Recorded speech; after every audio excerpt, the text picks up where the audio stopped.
irfa' anna bala'a BNPT wa Densus 88, ya, sekarang ditambah. Kalau yang kemarin belum berdoa itu terlambat Anda, ya. Sebagian ikhwan kita sudah berdoa, Allahumma ahlik BNPT wa Densus 88 wal an a'immatahuma. Sebagian sudah berdoa begitu.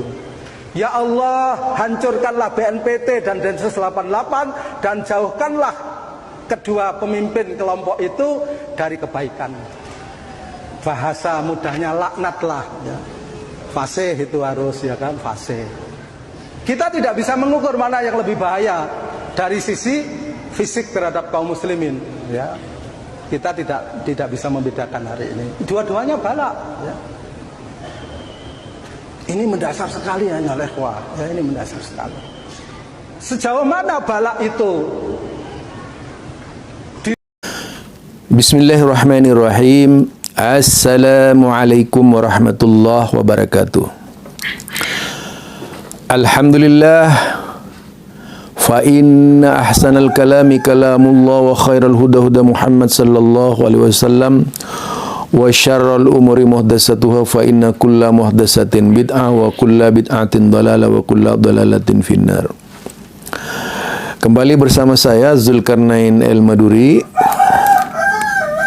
Sudah pasti pembicaraan kali ini temanya cukup aktual dan hangat, berkaitan dengan pemalsuan nama salafi, ya. Pemalsuan nama salafi ini rupanya makin terasa di tengah-tengah umat, yang dilakukan secara sistematif dan masif oleh kelompok-kelompok tertentu. Kelompok-kelompok tertentu di Indonesia, asal ada orang berjenggot disebut salafi, gitu. Asal ada orang berjenggot disebut wahabi. Padahal kalau memahami Islam, yang disebut khawarij itu sudah ada sejak zaman Nabi, yang disebut khawarij.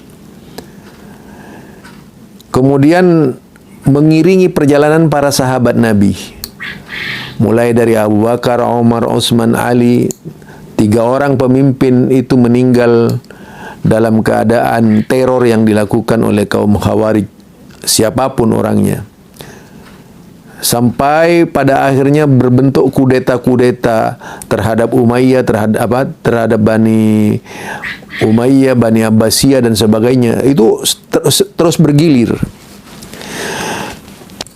Jadi itu istilah Al-Quran, nudawiluha bainan nas, dipergilirkan di antara manusia. Tidak ada sesuatu pun yang abadi, yang kekal di alam semesta ini, melainkan akan mengalami rotasi kehidupan. Suatu saat akan ada di bawah, suatu saat tidak ada harganya, suatu saat akan dicaci maki. Yang sebelumnya terhormat, sebelumnya dipuja-puja, sebelumnya dipuji-puji, sebelumnya populer, menjadi pelita yang redup, mati, tidak ada pengikutnya, gelap dan sebagainya. Dunia cinta benci itu adalah dunia yang biasa. Kalau kemarin penuh dengan kecintaan, sekarang penuh dengan kebencian. Itu dunia. Yang akan saya angkat ini berkaitan dengan isu salafi, ya. Lagi-lagi salafi ini. Jadi ada di video tadi itu adalah video tentang upaya mendesgradasi salafi, agar salafi itu jelek. Ditayangkan di sebuah channel, yaitu ditayangkan di sebuah channel Twitter, ya. Saya tidak perlu menyebutkan akunnya, tapi yang jelas akun ini berusaha memberikan, yaitu kabar berita yang bersifat mendiskreditkan salafi. Jadi mendiskreditkan salafi. Jadi itu yang saya maksudkan tadi.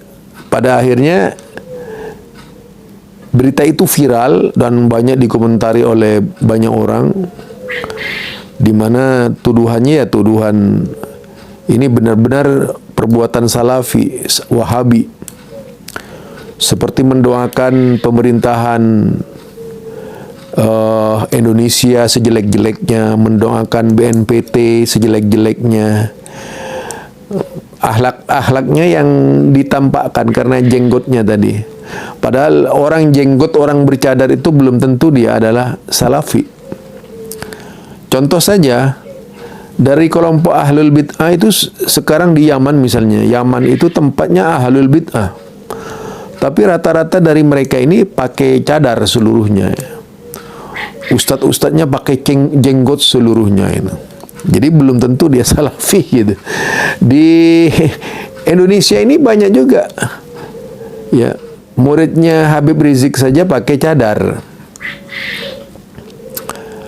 Ya, kemudian muridnya Habib Umar pakai cadar, muridnya Habib Mundir pakai cadar.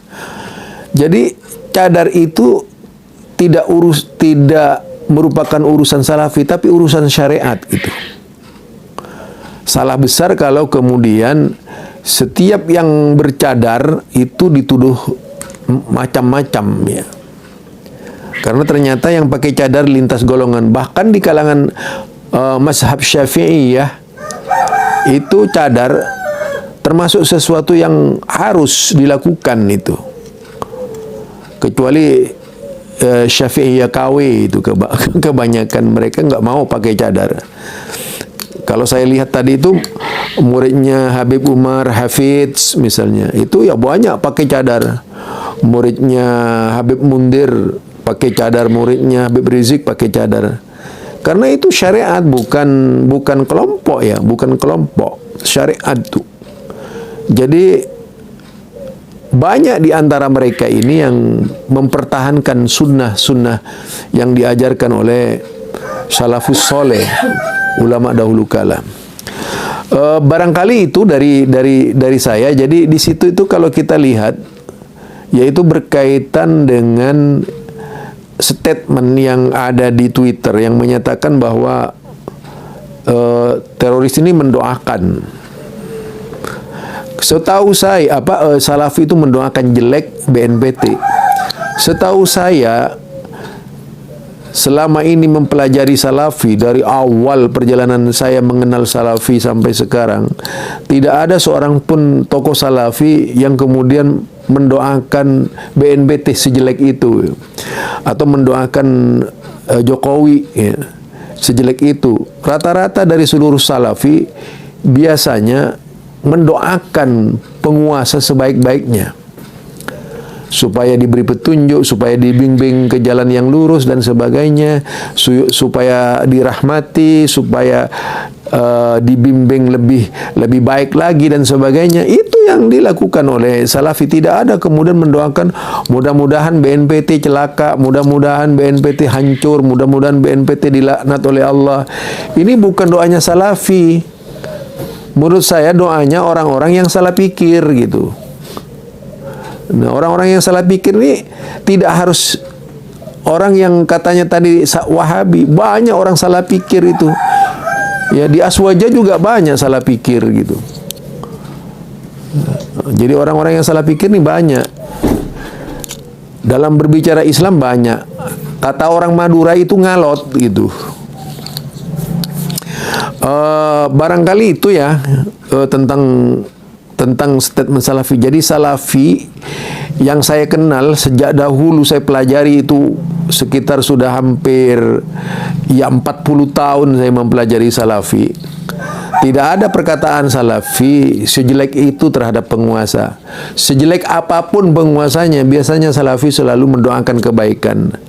Jadi kalau ada doa seperti ini, jelas dia bukan orang salafi. Itu saja dari saya. Subhanakallahumma wa bihamdika asyhadu an la ilaha illa anta astaghfiruka wa atubu ilaik. Assalamualaikum warahmatullahi wabarakatuh.